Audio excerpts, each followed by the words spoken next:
when Mac Jones can run 70 yards and then Gritty in the end zone, you know something's wrong. Right? Dude, scraping into the playoffs. Yeah. You might as well just call that the Schmigley Jones parlay. Those are astronomical. Come Veterans terrible. Kenny Galladay's good. Oh. Man, if the Giants win one playoff game, I'm going to be so hyped.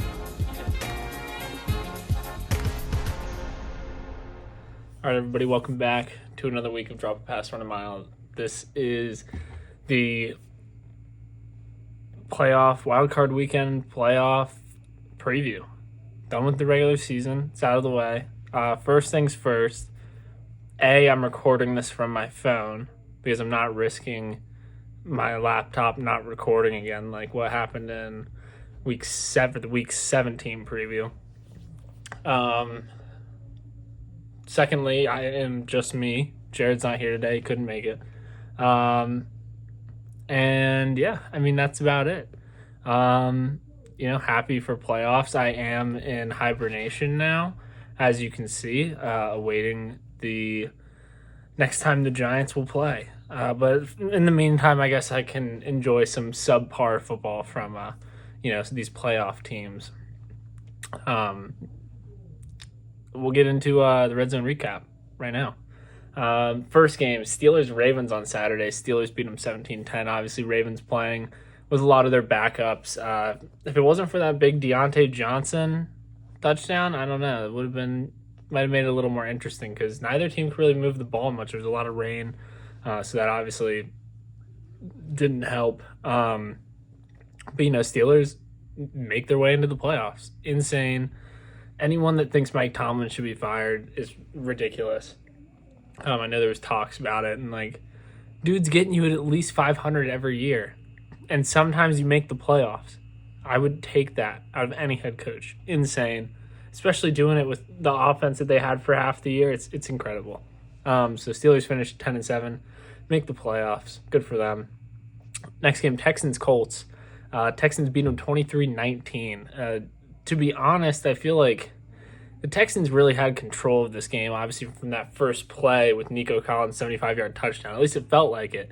The Colts had a chance there at the end, but their running back, I forget his name, dropped the pass in the flats there. Could have set him up to get into scoring range, but, good for the Texans. Obviously, they made the playoffs as well, bumped the Colts out. CJ Stroud in the playoffs, it's going to be interesting, but he's been insane. So good for him. Next game, getting into the Sunday 1 o'clock games. The Buccaneers-Panthers game, 9-0, final score. Buccaneers couldn't put the ball in the end zone. I do want to say that Baker was hurt, and in pain for most of that game, which could have hindered the offense's performance. But, Buccaneers get it done. They win the NFC South. They beat the Panthers 9-0. And now the Buccaneers in the playoffs as well. So good for them. They got the Eagles coming up, but we'll get to that later. Browns-Bengals, not really much to talk about here. The Bengals beat them 31-14. These Browns were playing with all backups. I think it was Jake Driscoll was the quarterback for the Browns, and he did not look good. So good thing they got Flacco. Dude's an absolute beast. Next game, Lions-Vikings. I mean, at this point, you could say that the Vikings were playing their backups except for Justin Jefferson because it's like Nick Mullins being in there. It's almost working. It's almost working, but it's just not. Lions beat them 30-20. Also, the Lions did not need. Obviously, they were trying to stay as high as they could in the seeding. But Sam Laporta went down with what looked like a scary knee injury. It turns out it wasn't as bad as people were initially thinking because it was. First, it looked like he hyperextended his knee, and he went down in a lot of pain. So hopefully he'll be okay. Hopefully he can play next week for the Lions. I think I heard it was a hyperextended knee and a bone bruise. So I'm not sure what the timeline on that is, but the Lions could definitely need him when they face the Rams this upcoming week. Next game, Jets-Patriots. Jets beat them 17-3. Snowy day in Foxborough. Definitely a fun game to watch in terms of weather. I love snow games. It's awesome. It always brings me back to the Eagles-Lions game. I don't even know what year that was. Maybe 2012.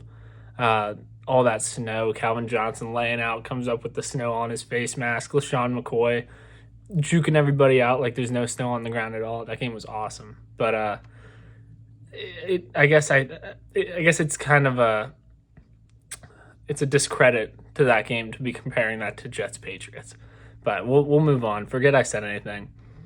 Saints Falcons. Some interesting things happened in this game. I'm sure you all have heard about it. First of all, Falcons get obliterated. Anytime I kind of, I did pick the Saints for the spread, but anytime that I think the Falcons might stick it out, usually, like they're just awful. And then it's the opposite. You know how it goes.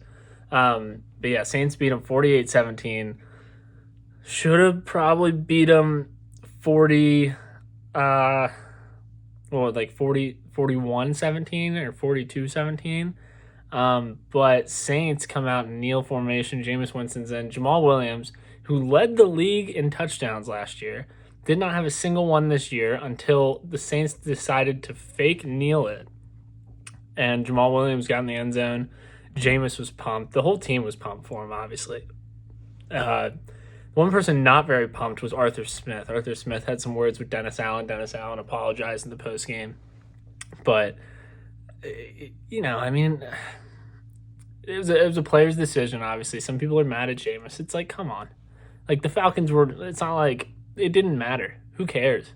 Like, it's not like point differential matters in the NFL, especially in Week 18 when neither team has a chance of making the playoffs. It's like, I don't know. A lot of stuff there, but you got to be happy for Jameis and Jamal, mainly Jamal, but Jameis is just a fun guy to root for. So, next game, Titans-Jags. The Jags collapsed. I would say the second worst collapse in the NFL, and I think we all know who the first is. Titans beat them 28-20. Titans finish at 6-11. The Jags finish at 9-8. I believe the Jags at one point in the season I want to say they were 7-2. They finished 9-8. Very tough scene for Jaguars fans. Trevor Lawrence didn't play too hot. I know he missed a throw at the end. And yeah, it is what it is for the Titans. They then fired Vrabel also. And yeah. Derrick Henry might not be back next year, so it seems like they're kind of trying to rebuild a little bit. I would hope that Will Levis is their quarterback next year, unless they go for a quarterback in the draft or something, or free agency. But I don't really see them doing that. So, and I think Will Levis definitely deserves a shot because he's played some good games this year. Next game, Seahawks-Cardinals. This was a pretty crazy one. Seahawks were down by 7 with 3 minutes left. They drive down the field. They score. They go for 2. They get it. And now, mind you, the only reason they got the ball back down 7 was because Matt Prater missed like a 40-something yard field goal that would have put the Cardinals up 10. So Seahawks drive down the field, get the 2-point conversion. Then Cardinals get it back. They drive down the field. They show the Matt Prater 23 for 23 on game-winning field goal stat, and the rest is history. He hits it wide right, and Seahawks end up with a win. Big. I mean, it would have been cooler if that would have put the Seahawks in the playoffs. That would have been insane. But obviously, Seahawks missed the playoffs. Packers bumped them out. Next game we'll get to here is the Packers-Bears. Packers beat them 17-9. Jordan Love's been playing good. He's been playing good. I don't think the Bears played as well as people expected that they were gonna. But obviously, Packers with playoffs on the line. I mean, you gotta go for it. You gotta hold them, and they did that. So Packers outlast them 17-9, and Packers will be playing the Cowboys here in the wild card weekend. So that'll be an interesting matchup. To be honest, I think the Cowboys are probably gonna win. But it could be closer than people think. Next game, Chiefs-Chargers. Chiefs beat them 13-12. I know Jared and I had talked about the Chargers being favored in this game. And I was like, I mean, yeah, the Chiefs are going to be playing backups, but the Chargers are really bad. And the Chiefs their head coach is still Andy Reid. So, yeah, Chiefs beat them here only by 1. But it's a lot of close games this week 18. This was not one of them here. Raiders-Broncos. Raiders beat them 27-14. To be honest, I didn't really get to watch many of the afternoon games. I was actually at the Cowboys-Commanders game, which was a lot of fun. I'll get to that game soon. But yeah, Raiders beat the Broncos. Not really sure of anything going on there in that game. Another game that it was a bittersweet victory. Giants beat the Eagles 27-10. The Eagles are a playoff team, and they're going to be playing the Bucs next week. That will be an interesting one because right now that defense can't stop anybody. Like, the Giants passed for over 300 yards on them, and the Eagles were just not competitive that whole game. It's unbelievable. It really is. The Eagles have absolutely fallen off. And it's not like they were even playing backups because they were fighting to possibly still win the NFC East if the Commanders would have been able to beat the Cowboys. And the Giants just took it to them. I do wish that it was a little more valuable of a game when we finally beat the Eagles. But maybe next year we'll beat them at the link. We'll see what happens. I'm still waiting on that, but we'll see. Next game, Rams 49ers. Sam Darnold versus Carson Wentz. Both of them with rushing touchdowns, which is pretty crazy. And Rams kind of similar to the Seahawks game. It was the exact same score. Rams, instead of kicking the extra point to tie, go for 2. They get it. Rams end up winning. Next game, Cowboys Commanders. Like I said, I was at this game for a little while. I thought the Commanders were going to make it close. They forced Brandon Aubrey to miss his first field goal of his young career. Blocked it, returned it back to like the 15-yard line. I believe the Commanders were either up 10-7 or maybe it was 14-10. But then halftime hit, and the Cowboys just ran away with it. I mean, the Cowboys look awesome. It was cool seeing CeeDee Lamb in person. That guy's ridiculous. But yeah, good game there. And then finally, Sunday Night Football, Bills-Dolphins. They kept it close for a while. And then that punt return really just sparked the Bills. That Bills defense looks incredible. The Bills have won 5 in a row. They were 6-6 when they lost in overtime to the Eagles a while back. And they've won 5 in a row. So Bills are looking really good heading into the playoffs here. Obviously, both playoff teams. If the Dolphins would have won this game, we would have gotten the exact same game for Wild Card Weekend. We would have had Bills at Dolphins. But Bills win. They're going to be playing the Steelers, and the Dolphins are going to be playing the Chiefs.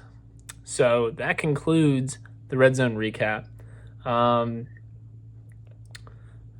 In terms of the Let's Talk About It segment, I want to mention some head coach firings, possibly, or head coach openings.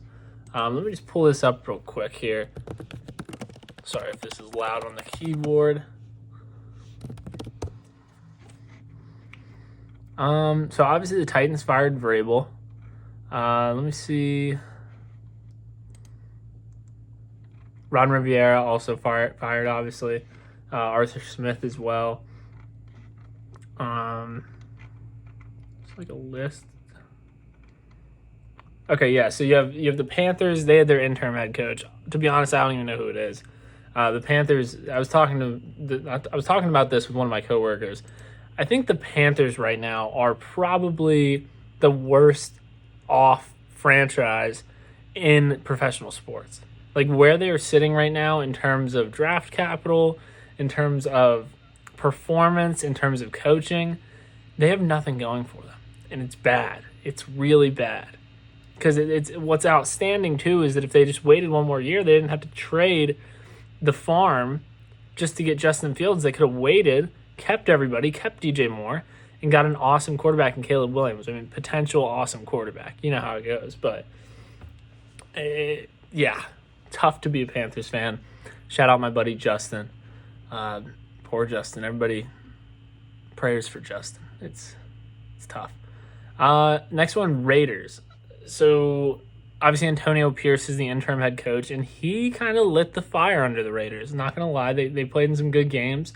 But there are talks that he could be our new defensive coordinator, which I would love. It would be awesome. But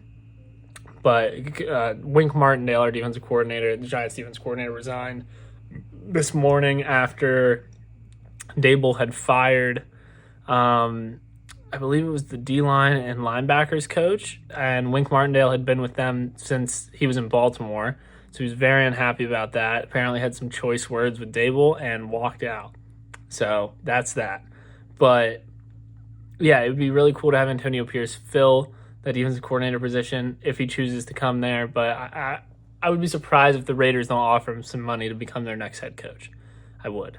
Obviously, we have the Chargers that fired Brandon Staley after that blowout game. I think Belichick could end up going to the Chargers. That's just my thought process. With Herbert there, it's interesting. I also think he could possibly stay with the Patriots, just because if they do end up drafting a quarterback this year, it would be nice to have Bill Belichick there. We all know what he can do with young quarterbacks, unless their names are Mac Jones or Bailey Zappi. Falcons, obviously, Arthur Smith was fired at, I believe, midnight. I'm not sure why they waited till midnight, but whatever. Pretty funny that his last play as a Falcons head coach was somebody just disrespecting him. Gotta love that. I think serves him right for having a mustache for as long as he did. Definitely probably like the biggest creep in the league, I would say. Probably looked like the biggest creep. Next coach is Ron Rivera for the Commanders. This is not really sure who could fill that position. Rivera had some ups and downs with the Commanders, but I think it was his time. He's getting old. Guys like that, if they retired, I wouldn't blame them. Older coach, had some success with the Panthers, had some success with the Commanders. So, I don't know. We'll see. We'll see how it goes. And then, finally, Titans. Mike Vrabel fired. I was a little bit surprised with this one. He seems like a real players coach. Had a couple good seasons with the Titans, the past few years. But I guess the Titans weren't happy with it. Like I said, maybe they're in a little bit of a rebuilding stage. So, it is what it is for them. But other than that, I think that pretty much wraps up all the coaches that have been fired. I do not have any rapid rankings for you, but you can assume that the playoff teams are up there. Obviously, the Steelers and the Eagles probably a little farther down. Some non-playoff teams could probably be ahead of them. But yeah, we'll get into our moneymakers then. This week, I'm just going to I'll save the spread picks. I'll save the picks till the end. We got some interesting matchups this week. Let me pull them up real quick.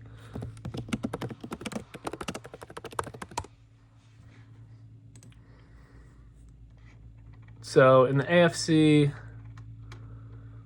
I really like the Dolphins plus money. I really do. I know that Tua is not good in the cold, blah, blah, blah.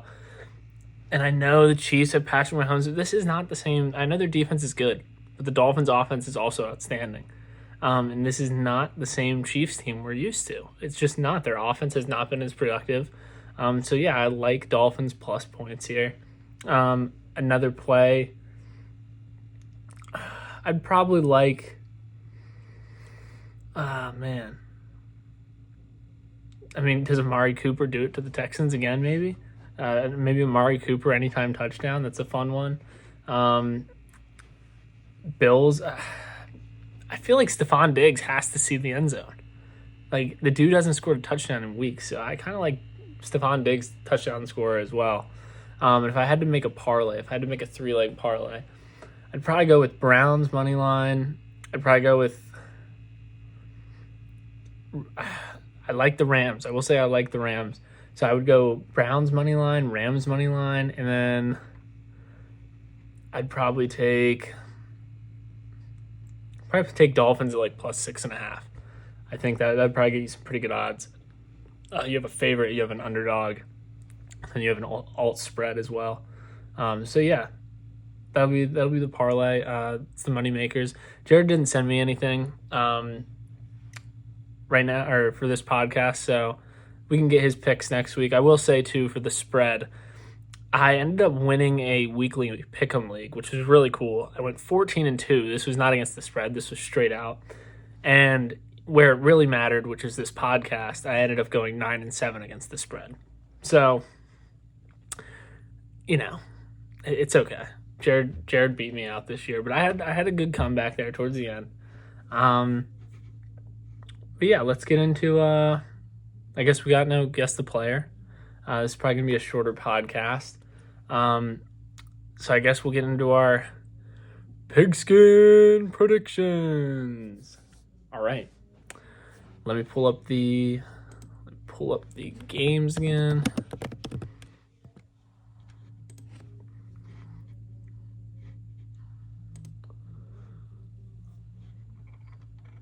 All right. So first game, Browns-Texans at 4:30 on Saturday in Houston. Browns are favored by -2.5. I will be taking the Browns here. I think this is going to be a really good game. I could possibly see taking the over. Obviously, two pretty explosive offenses as of late. But the Browns do have one of the best defenses, if not the best defense in the league. So I'm more confident in the 2.5 for the Browns than I am the over. But the over is set at 44.5. It's actually a fairly low point total. I might actually take the over on that. I like that there. Next game, Dolphins-Chiefs, Saturday night at 8 p.m. in Arrowhead. Chiefs are favored by -3.5. I talked about this earlier. I'm going to be taking the Dolphins here at +3.5. I like their value there, and I think they could upset the Chiefs. We'll see if I'm right. I don't know. We'll see. Next game, Pittsburgh Steelers at Buffalo. Bills are favored by -10. It's a large spread, but I don't know. Like, I know the Bills, I'm very confident in the Bills winning, but that is a large spread. I think I'm going to take Bills. I think the Bills just take it to them. Obviously, the Steelers with a fairly weak, defensive backs. Minkah Fitzpatrick will be playing this week, which is good for them, but TJ Watt will be out. So they're not going to be getting as big of a pass rush there on that pretty good Bills offensive line. And I think that's going to, set the Bills up for some big plays on offense. Next game, Packers-Cowboys. Cowboys are favored by -7.5. I like the Cowboys outright here, but I'm going to be taking Packers +7.5. I think Jordan Love could keep us close. Possibly a garbage time score. Who knows? But yeah, I'm going to be taking the Packers +7.5 here. Next game, Rams-Lions. Lions favored by -3.5. As I said before, I'm kind of liking the Rams in this one, so I'm gonna be taking Rams. You know what? I'm gonna take Cowboys -7.5. Take Rams +3.5. Obviously, the Rams have been really good as of late. I think they have like the second ranked offense over the past few weeks, and they're looking really good. The Lions defense hasn't been great. They haven't been too great. We've seen Justin Jefferson absolutely get behind the defense and make some big plays the past couple times they met. And with a receiving core like Cooper Kupp, Puka Nacua, who set the rookie receiving record for yardage and receptions, and then obviously Demarcus Robinson too.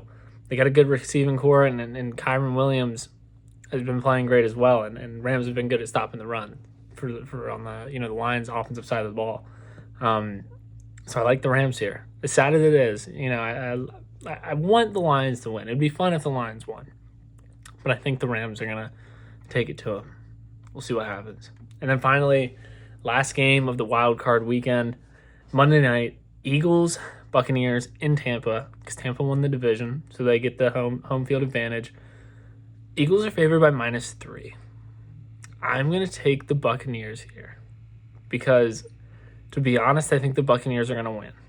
I don't think we're going to see the same performance we saw against the Panthers last week. I think Baker Mayfield's going to be out for blood. I think he's going to play a good game. These teams did face in week 2, I believe, and the Eagles blew them out. But I don't think we're going to get the same result because this is not the same Eagles team. It'd be very surprising if the Eagles somehow just turned it on. There's a possibility A.J. Brown might be out as well. So all signs kind of point to the Buccaneers here. So I'm going to be riding with them. And yeah, that wraps it up. A quicker podcast here, obviously, but I hope I gave you enough information. I hope I gave you everything you needed. And yeah, let's have a good week. Let's enjoy some of this wild card football action, getting closer to the Super Bowl, only a few weeks away, which is always fun. My picks for the Super Bowl are Cowboys-Bills. The 2 seeds, I think they could go at it, and I don't know who would win that game. It would be sad if the Bills lost to the Cowboys 3 times in a Super Bowl. But we'll see what happens. Those are my picks. But yeah, hope you guys have a good day. Hope you guys have a good night. And we will see you next week.